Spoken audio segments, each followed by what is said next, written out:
Welcome to the Royal District. This is a civilized matter. Are we still building civilization or are we watching civilization collapse?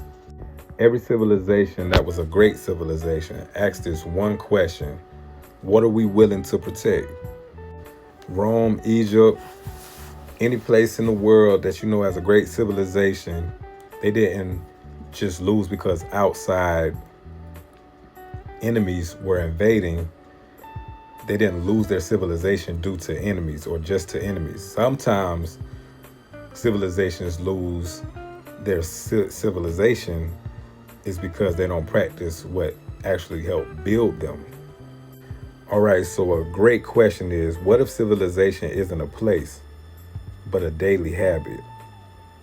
Civilization isn't just about money, skyscrapers, buses that drive down the road and pick your kids up for school.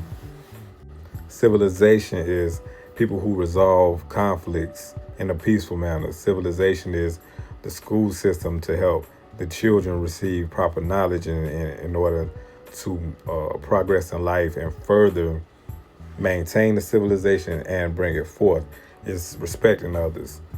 It's knowing how to love and learning how to love and not to hate. It is also building and knowing what to contribute to the community that you are living in presently. So what happens if we stop our daily habits to progress in our civility or in our civilizations? You're gonna see trash buildups.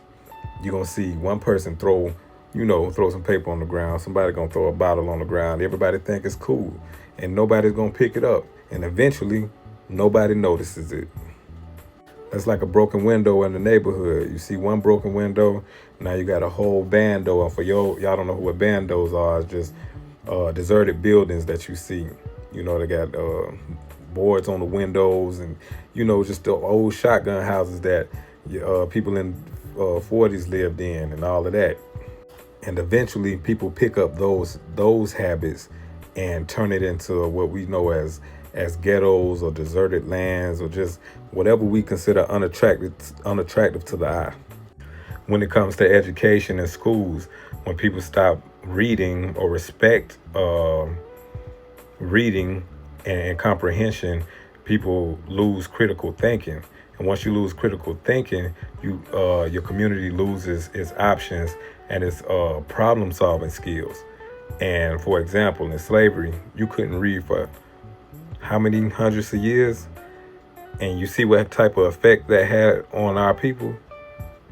Communities become stronger when the family and the mentors and teachers effectively communicate with each other and further contribute to raising responsible adults.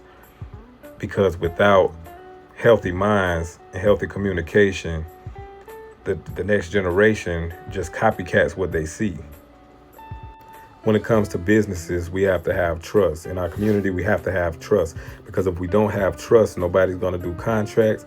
If we don't have trust, nobody's going to protect the property or look out for the next person who may be in some kind of trouble. If somebody's watching, staking out at their spot, trying to rob them for different things. If nobody invests locally, how are we going to have the human infrastructure in order to support jobs and commerce?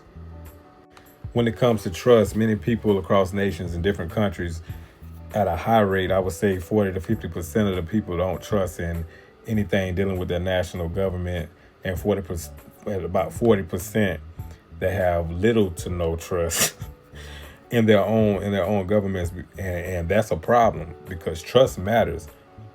It's the reason why people either participate and cooperate with different civic organizations and things that produce many of the amenities that we use in our society.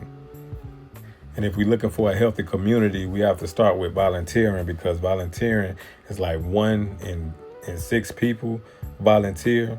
And with the lack of volunteers, how are we supposed to have a healthy community for the things that we don't have the money for? And if we did, it's usually to help the weakest soldier, because you're about as strong as your weakest soldier your community is.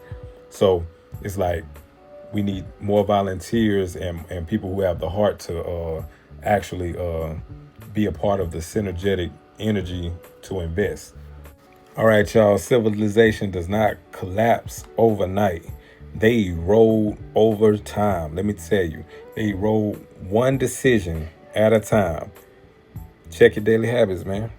Instead of asking who's ruining society, how about we ask what are we producing in our societies?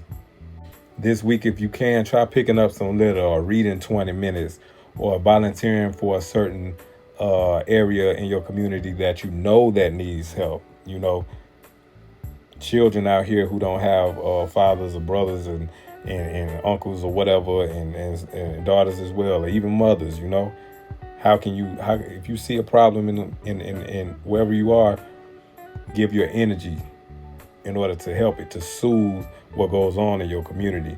And one act does more than what you think.